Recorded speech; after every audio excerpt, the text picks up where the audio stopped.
Hello viewer, welcome to our YouTube channel सेप academy. आज हम फ्री टैली प्राइम कोर्स के प्रैक्टिकल सेक्शन में चैप्टर 14 में सीखने वाले हैं कि टैली प्राइम में स्टॉक आइटम बैच वाइज कैसे मैनेज करते हैं। इसके लिए हमें कौन से एडवांस फीचर को ऑन करना होता है और फिर कैसे इनकी मैन्युफैक्चरिंग और एक्सपायरी डेट को बैच वाइज मेंशन करेंगे। इसके लिए हम Alt+K प्रेस करके कंपनी के एडवांस फीचर्स में चलेंगे। इसकी शॉर्टकट की होती है F11। इससे भी आप इसे एक्सेस कर सकते हैं। अब यहाँ कॉन्फ़िगरेशन विंडो में हम maintain stock item in batches को यस लिखकर एनेबल कर लेंगे। Then maintain for expiry date को भी यस लिखकर एनेबल कर लेंगे। देन कीबोर्ड से Ctrl+A प्रेस करके इसे सेव कर लेंगे। पिछली वीडियो चैप्टर 13 में हम सीख ही चुके हैं कि स्टॉक आइटम को कैसे क्रिएट किया जाता है। स्टॉक आइटम क्रिएट करने के लिए यूनिट और ग्रुप कैसे बनाए जाते हैं। अब इस वीडियो में हम थोड़ा सा एडवांस फीचर के साथ स्टॉक आइटम को क्रिएट करेंगे और बैच वाइज मैन्युफैक्चरिंग और एक्सपायरी डेट को भी एंटर करेंगे। चलिए अब ज्यादा समय खराब न करते हुए हम प्रैक्टिकली एक एग्जाम्पल से ही समझते हैं। स्क्रीन पर आपको एग्जाम्पल दिखाई दे रहा है जहां हमने एक ही नाम की दो मेडिसिन को परचेस किया है जिसमें दोनों अलग अलग बैच नंबर की है। अब इस स्टॉक आइटम को ऐड करने के लिए हम क्रिएट पर क्लिक करते हैं गेटवे ऑफ टैली में और फिर इन्वेंट्री सेक्शन में इस स्टॉक आइटम के लिए यूनिट और ऑल्टरनेट यूनिट क्रिएट कर लेते हैं। यूनिट यहां हम STRP और ऑल्टरनेट यूनिट हम टेबलेट को बना लेंगे। अगर आप भी अभी तक नहीं सीखे हैं कि यूनिट और ऑल्टरनेट यूनिट क्या होती है तो चैप्टर नंबर 13 वाली वीडियो में हमने इसे डिटेल में समझाया हुआ है, या आप ऊपर आई बटन पर क्लिक करके भी उस वीडियो को देख सकते हैं। तो हम यहां यूनिट पर क्लिक कर लेते हैं और यूनिट क्रिएशन वाली विंडो में सिंबल में शॉर्ट में STRP then enter then formal name में स्ट्रिप देन एंटर बाकी option unchanged and accept yes. इसी तरह से एक और यूनिट क्रिएट कर लेते हैं टेबलेट की, जिसे हम स्टॉक आइटम क्रिएट करते टाइम ऑल्टरनेट यूनिट बना देंगे। तो इसके लिए हम सिंबल नेम दे देते हैं TAB then enter and formal name में टेबलेट लिख लेंगे then enter and accept and yes. अब नेक्स्ट प्रोसेस में हम पहले ग्रुप और कैटेगरी भी क्रिएट कर लेते हैं। ये भी सिंपल ही है और पिछली वीडियो में हम सीख चुके हैं। तो यहाँ ग्रुप हम बना लेंगे अल्फा लैब लिमिटेड के नाम से और कैटेगरी में हम साल्ट नेम लिख देते हैं पैरासीटामोल। इन्हें बनाने के लिए हम एस्केप प्रेस कर पहले फिर से लिस्ट ऑफ मास्टर्स में चलते हैं और यहाँ से पहले कैटेगरी सिलेक्ट कर लेते हैं। अब यहाँ नेम में हम पैरासीटामोल लिखकर एंटर एक्सेप्ट एंड यस। इसी तरह से अब स्टॉक आइटम के लिए ग्रुप भी क्रिएट कर लेते हैं। ये हम यहाँ शॉर्ट में इसलिए बता रहे हैं क्योंकि इन सब पर हम पहले ही डिटेल वीडियो बनाकर सीख चुके हैं। लिंक आई बटन में दिया गया है। चलिए फटाफट ग्रुप क्रिएट कर लेते हैं।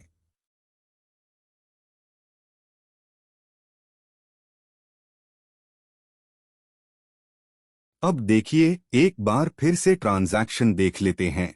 हमने अमित से मेडिसिन परचेस की, एक बार 1 अप्रैल को की 50 स्ट्रिप और फिर 3 अप्रैल को वही सेम टेबलेट, बस इस बार बैच नंबर अलग है।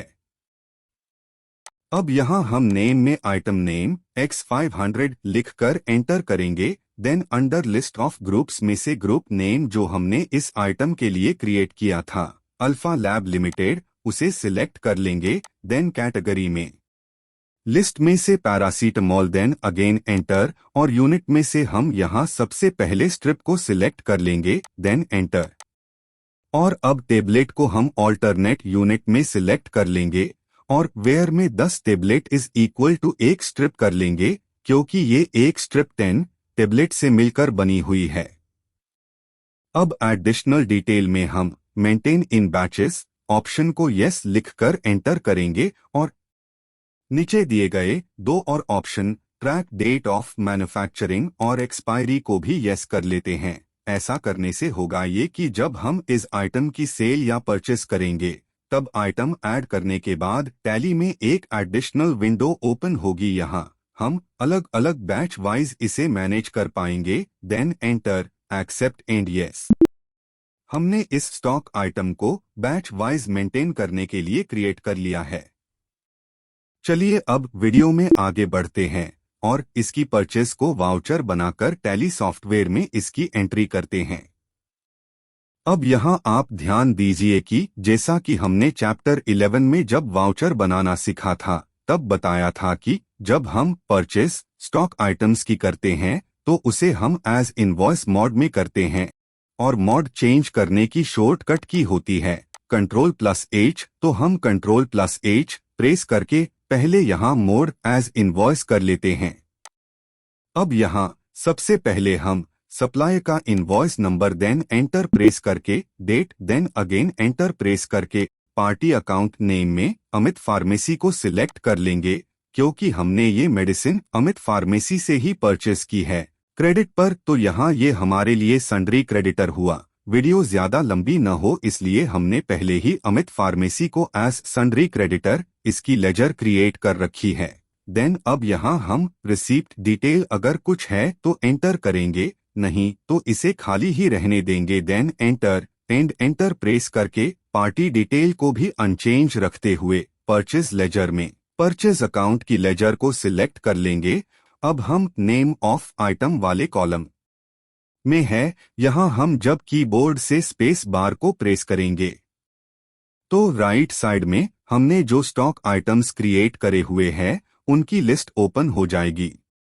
अब हम इस लिस्ट ऑफ स्टॉक आइटम्स में से जो आइटम परचेस किया है उसे सेलेक्ट कर लेंगे। इस आइटम को हमने maintain stock batch wise option enable करके क्रिएट किया था। तो देखिए स्टॉक आइटम को सिलेक्ट करते ही एक एडिशनल विंडो ओपन हो गई है। इसमें हम लिस्ट ऑफ एक्टिव बैचेस में टॉप कॉर्नर में दिए गए ऑप्शन न्यू नंबर पर क्लिक करेंगे और बिल में दिए गए बैच नंबर को एंटर करेंगे। Then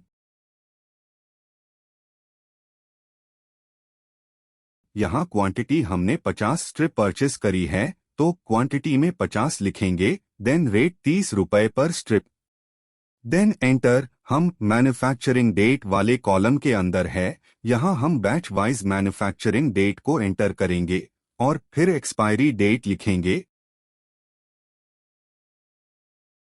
then enter and. अब एंड ऑफ लिस्ट पर क्लिक कर लेंगे। हमने एक नए बैच की एंट्री कर ली है जिसके साथ उसकी मैन्युफैक्चरिंग और एक्सपायरी डिटेल भी मेंशन है।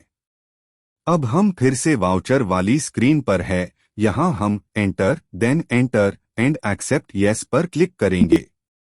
हमने batch wise successfully purchase voucher बना लिया है। अब हम इसी तरह से एक बार फिर परचेज वाउचर बनाते हैं और सेम मेडिसिन को न्यू बैच के साथ परचेज करके देखते हैं।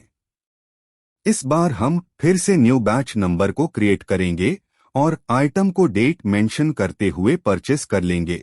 अब जैसा कि हमने बताया ही था कि टैली इन एजुकेशनल मोड में हमें पूरे ईयर या मंथ की डेट चूज करने का ऑप्शन नहीं देता है, तो हम फिलहाल डेट अनचेंज रहने देते हैं। Then enter. और अब एक बार फिर यहाँ पार्टी अकाउंट नेम में हम अमित फार्मेसी को सिलेक्ट कर लेते हैं। देन रिसीप्ट डिटेल और पार्टी डिटेल को हम अनचेंज रहने देंगे एंड एंटर प्रेस करते हुए परचेज लेजर में लिस्ट ऑफ ग्रुप में से परचेज अकाउंट की लेजर को सिलेक्ट कर लेते हैं। अब जब हम कीबोर्ड से स्पेस बटन को प्रेस करके लिस्ट ऑफ स्टॉक आइटम में से फिर से X500 को सिलेक्ट करेंगे तो अगेन हमारे सामने लिस्ट ऑफ बैचेस ओपन हो गया है। अब जैसा कि एंट्री में हम देख सकते हैं कि इस बार फिर बैच नंबर अलग है, तो हम यहां न्यू नंबर पर क्लिक कर न्यू बैच नंबर को एंटर करेंगे। Then again quantity and rate को ऐड करेंगे और फिर अकॉर्डिंग टू बैच नंबर इसकी मैन्युफैक्चरिंग और एक्सपायरी डेट को मेंशन कर लेंगे। देन